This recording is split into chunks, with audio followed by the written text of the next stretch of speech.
crise que tem no Flamengo. Uma crise política, é uma guerra fria. O que é hoje oposição, que era a situação, e que é a situação hoje, que já foi a situação e que houve uma dissidência. Rapaziada, nem só de alegrias vive o Flamengo. Mauro César expôs a crise interna que vive o time rubro-negro. Ele falou tudo o que sabe, sem se preocupar se isso atrapalha ou não o clube. Deixa o like, se inscreva no canal e bora entender o que está acontecendo. Ontem teve a reunião, Sim. né? Teve a reunião, esse assunto é bom. Aí eu escrevi hoje no meu blog falando da crise que tem no Flamengo. Uma crise política, é uma guerra fria. O que é hoje oposição, que era a situação, e que é a situação hoje, que já foi a situação e que houve uma dissidência. É o tempo todo. É o tempo todo. A gente, nós jornalistas, os que têm algum tipo de conexão com o clube, tem gente que manda WhatsApp todo dia, qualquer noticiazinha, uma opinião. Se o Bruno fizer aqui uma crítica, por exemplo, ao BAP, ou ao Boto, ou você, ou o Thiago, qualquer um, eu recebo aqui, ó, criticou e tal, diz da oposição. Se acontecer o contrário, também tem gente que fala, olha, tá vendo aqui, os caras que erraram. Não para, é uma coisa impressionante. Aí eu fui, escrevi sobre isso, expliquei, mostrei, contextualizei, usei até um vídeo da semana passada quando o Thiago me perguntou dessa história da nota do jornal O Globo, e eu falei, eu não embarco nessa, vamos ver o que é afinal, enfim. Aí o cara vai lá e fala, não, você está querendo criar crise no Flamengo, não sei o quê. Eu quero criar crise no Flamengo. O sujeito prefere ser um alienado, uma topeira, que não sabe nada do que está acontecendo no clube dele, e que você fique só jogando confete. Não é o assunto campo e bola. Campo e bola tá bom ali, tá líder do campeonato e tal, caiu na competição, mas pode amanhã fazer um bom jogo contra o Internacional, caiu para o Atlético. Não é isso. É uma questão política que afeta demais o clube. Ou alguém acha que o Corinthians também está nessa situação porque não tem a questão política? Né? Se a questão política do Corinthians fosse outra, a gestão fosse outra, as pessoas... O Corinthians não estaria nessa situação. E no Flamengo, você está sempre flertando com o perigo, não de chegar no estádio do Corinthians, é diferente a situação nesse momento, mas pela guerra de vaidade, pela briga pelo poder, que é uma coisa que acontece nos clubes de futebol, evidentemente. Isso tem que ser contado para o torcedor quando a gente tem informação. Esse é o nosso papel. É botar o dedo na ferida também, não é falar só de coisas boas. Agora, se alguém quer ficar vendo coisas boas, é o que eu falo. Segue lá a TV do clube, vai lá no YouTube, qualquer clube. Lá tudo é legal, tudo lá é bacana. Lá tudo é maneiro, sabe? Todo o time vai vencer todas, os jogadores são sensacionais, os dirigentes são ótimos, nada é ruim, nada é negativo. Ou essa turma chapa branca que está espalhada por aí também, que só fica elogiando, que só fica defendendo. Trouxe um assunto quente aí que está acontecendo dentro do Flamengo, né, Mauro? O estádio do Flamengo gerou ainda mais rixas dentro do clube, conselheiros, ex-dirigente, dirigente, ex-presidente, presidente. Por quê? Rodolfo Landim acertou a compra do estádio, né, do Flamengo. Ele acertou lá o terreno, comprou o terreno, fez lá toda a cerimônia com o prefeito do Rio. Estava tudo certo.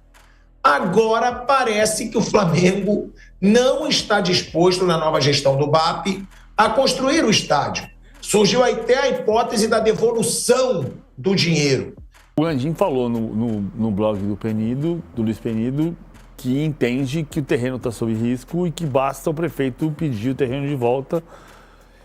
E logo depois eu ouvi alguns comentários falando que o Flamengo ia pedir a devolução do dinheiro. O Flamengo não vai pedir a devolução do dinheiro. Não vai pedir a devolução do dinheiro. O Flamengo tem calma para tocar um projeto que entende que foi orçado abaixo do que o orçamento previa. Então, que gastaria muito mais dinheiro do que se previu na gestão anterior para construir o estádio. Então, o Flamengo tem a calma e a negociação com a prefeitura para adiar o processo que tiver que adiar e manter o terreno sob seu controle. No meio disso, o Flamengo tenta viabilizar o Maracanã, modernizar o Maracanã, rentabilizar o Maracanã. O Flamengo conseguiu aumentar a receita do Maracanã, diminuindo custos do Maracanã. De fato, o Flamengo, desde a gestão Landim, quando você falava com gente, desde a gestão BAP, na época da eleição, desde a gestão Landim, na época da eleição, você falando com gente da candidatura BAP, você ouvia que o Flamengo pretendia rentabilizar o Maracanã e estudar o processo da construção do estádio do gasômetro. E é isso que está acontecendo. Mas tem uma guerra política e tem uma guerra de narrativas. O Landim diz que pode perder o terreno, não tem nesse momento uma ameaça clara de que a prefeitura vai tomar o terreno do gasômetro. E o Flamengo não entende que existe uma ameaça disso, e o Flamengo entende que está negociando com a prefeitura o prazo exato para começar a construção do estádio. E que vai começar quando entender que o projeto está pronto e viável para não comprometer o desempenho esportivo do Flamengo. E é mais uma questão política ou é um problema de fato? Neste momento, me parece uma questão mais política do que prática. O Eduardo Paes não quer a devolução do terreno, a Caixa não quer a devolução do terreno, ninguém quer a devolução do terreno, o Flamengo não quer a devolução do terreno. Na semana passada, o jornal O Globo publicou uma nota dizendo que o BAP, na reunião da segunda-feira, que foi a reunião de ontem, né, 6 dias antes, falaria sobre a inviabilidade do estádio. E aí, no dia aqui, quando você levantou essa bola, eu não tinha visto a nota, eu falei até, não embarco nessa. Isso parece coisa plantada pela oposição e não é uma defesa do BAP, não. Eu já o critiquei várias vezes, mas a gente sabe que tem fogo cruzado ali. E a nota falava segundo conselheiro. Esse negócio de segundo conselheiro, minha camarada. Pô, com segundo conselheiro? Que conselheiro? De que lado ele é? Com que intuito o conselheiro vai lá pro jornalista e fala, olha, o BAP não vai fazer o estádio. Aí o cara publica, ok, o problema é de quem publicou. Beleza. Aí eu fui atrás, no mesmo dia à tarde, falei com algumas pessoas e falaram, cara, a reunião foi convocada para falar dos resultados do Maracanã, que o Flamengo está fazendo uma série de... E que eu acho que, assim, é uma conquista da gestão do BAP que começa com o Landim. É uma conquista do Clube de Regatas do Flamengo. Não é do BAP, não é do Landim. É do Flamengo, gente. É do Flamengo, porque o Landim conseguiu, junto com o Fluminense, lá a concessão por 20 anos, e agora o Flamengo pode fazer algumas mudanças no estádio que demandam mais investimento, mas é para longo prazo. E ele apresentou, ele trabalha junto com um cara chamado Paulo Dutra, que é um executivo que foi fundamental na reestruturação do Flamengo a partir de 2013, né? O Paulo Dutra é um profissional contratado no mercado, que o Flamengo colocou lá na função.